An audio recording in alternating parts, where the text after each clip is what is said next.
It happened when I was 15 years old. I was calmly sitting at my computer, watching videos on YouTube, when suddenly I heard noises in my apartment. My parents had gone to the country house for a month and a half, leaving me alone. I went to check where the sound was coming from and was horrified to find a person's head in front of my room with a note saying, "I know you're here." I quickly closed the door, rubbed my eyes, and opened it again, but instead of the note and head, there were cookies with chocolate chips. I picked one up, took a bite. It seemed strange to me, and I suddenly felt drowsy. When I woke up, I felt like I was waking up in a nightmare. The abandoned hospital was enveloped in darkness, with only a faint light shining through dirty windows, creating a terrifying atmosphere. I tried to stand up, but my legs refused to obey, as if they had no strength at all. It was quiet around, as if the air itself was holding its breath, waiting for something terrible. Struggling to get to my feet, I began to look around. Before me stretched a long corridor, with dilapidated doors leaning towards the bottom.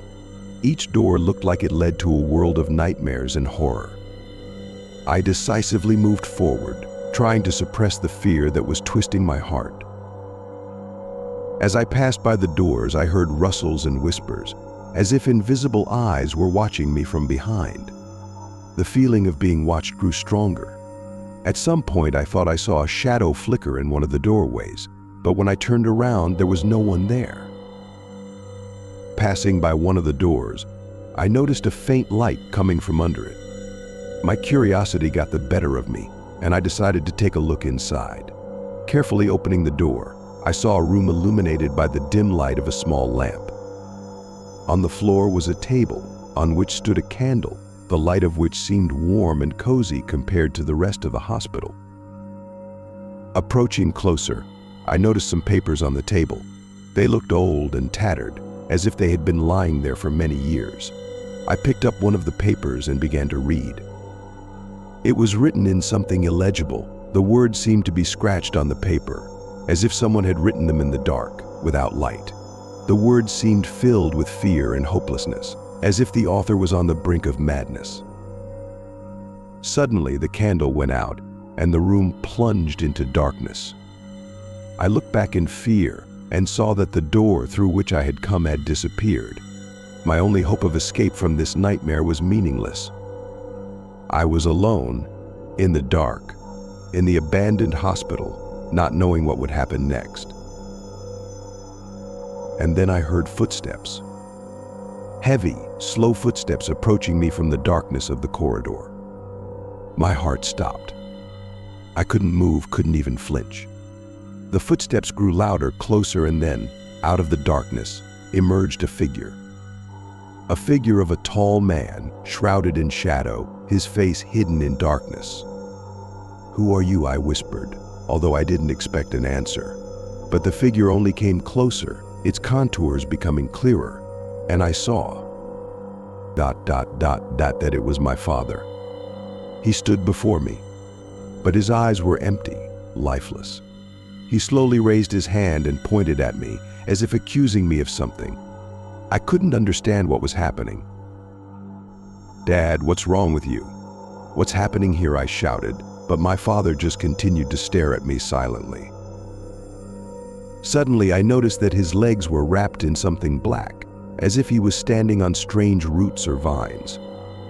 I approached him to get a closer look, and I saw that they were shadows emanating from his legs and spreading across the floor. They looked alive, as if trying to grasp me with their fingers.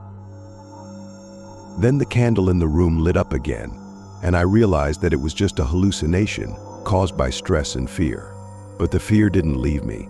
I understood that something was wrong in this place, that there was a danger here that could engulf me completely.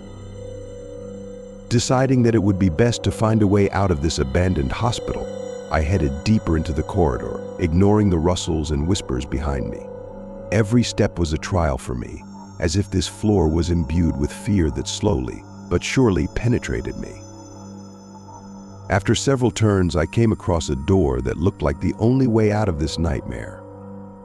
I gathered all my willpower and opened the door. Before me lay a dark basement. The stairs led down into complete darkness. But I understood that this was the only way that could lead me out of this nightmare situation. I decided to go down. Every step down was heavy, as if a burden of unknown fear lay on my shoulders. Finally, I reached the end of the stairs and found myself in an underground room, illuminated only by the faint light of a lantern. In the corner of the room stood an old television. The screen was blurry, but I saw on it my room, my computer, and me. I was sitting at the computer, just like at the beginning of this nightmare story. My heart stopped. I couldn't understand what was happening. I realized that all this time I had been like a prisoner of my own fear, that every moment of this story had been created by my mind to test me. I left this room and found myself in my own room. Everything was in its place, as if nothing had happened. But I understood that this was only the beginning, that my life would never be the same again after this terrible nightmare.